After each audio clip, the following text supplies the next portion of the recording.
Bismillahirrahmanirrahim. Assalamualaikum warahmatullahi wabarakatuh. Pada pertemuan kali ini, kita kembali melanjutkan materi baru, yaitu materi bab 6 tentang organisasi kehidupan. A. Sel. Pengertian dari sel adalah unit struktural dan fungsional terkecil dari suatu organisme. Sel pertama kali diamati oleh Robert Hooke pada tahun 1665. Di tahun 1839, Matthias dan Thomas mempelajari bagian tumbuhan dan hewan. Mereka menyimpulkan sel merupakan unit terkecil penyusun organisme. Berdasarkan ada tidaknya membran yang melindungi bahan inti, sel dibedakan menjadi dua.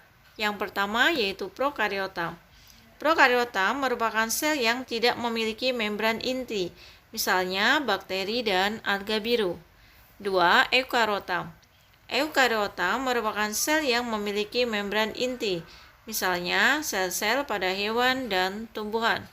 Berdasarkan banyaknya sel yang menyusun tubuh organisme, dibedakan menjadi dua kelompok.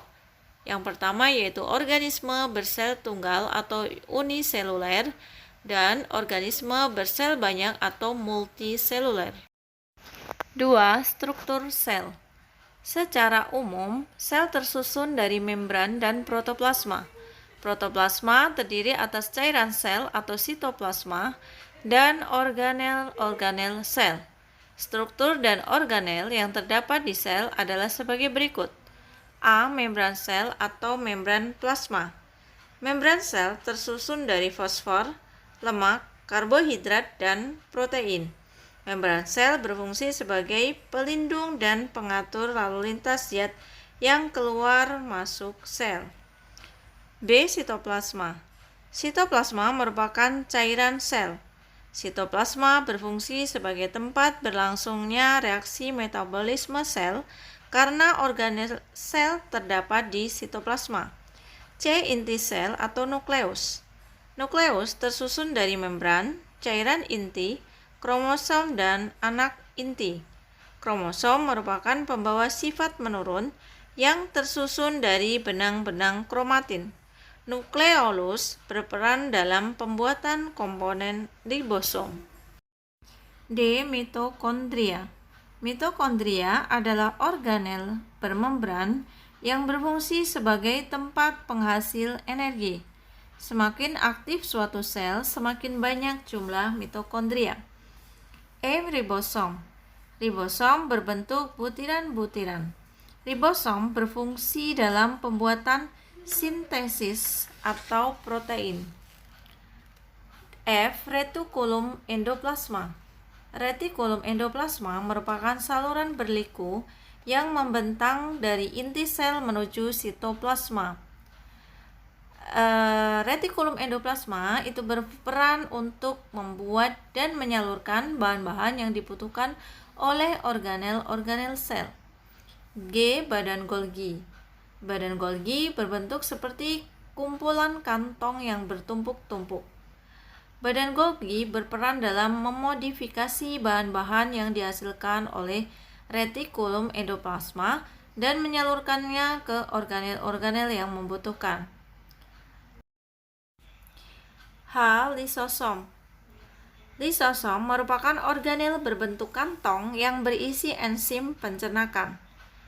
Lisosom berfungsi untuk mencerna zat sisa, makanan atau zat asing. I. Sentriol. Sentriol berperan dalam pembelahan sel. Sentriol hanya dapat ditemukan pada sel hewan. J. Vakuola. Vakuola berarti ruangan sel. Pada protozoa terdapat dua jenis vakuola, yaitu vakuola makanan dan vakuola kontraktil. K. Plastida. Plastida hanya terdapat pada tumbuhan. Kloroplas merupakan plastida yang berwarna hijau karena memiliki klorofil dan berperan dalam proses fotosintesis. Kromoplas berwarna kuning karena memiliki pigmen xanthofil. Leukoplas berfungsi sebagai tempat cadangan makanan. I. Dinding sel. Membran sel tumbuhan dilindungi oleh dinding sel.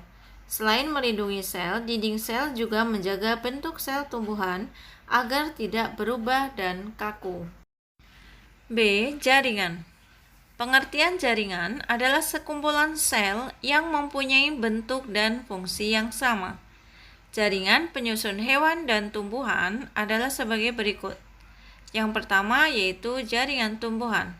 Berdasarkan kemampuan sel membelah, jaringan tumbuhan dibedakan menjadi jaringan meristem dan jaringan permanen. Jaringan permanen dibedakan menjadi 4.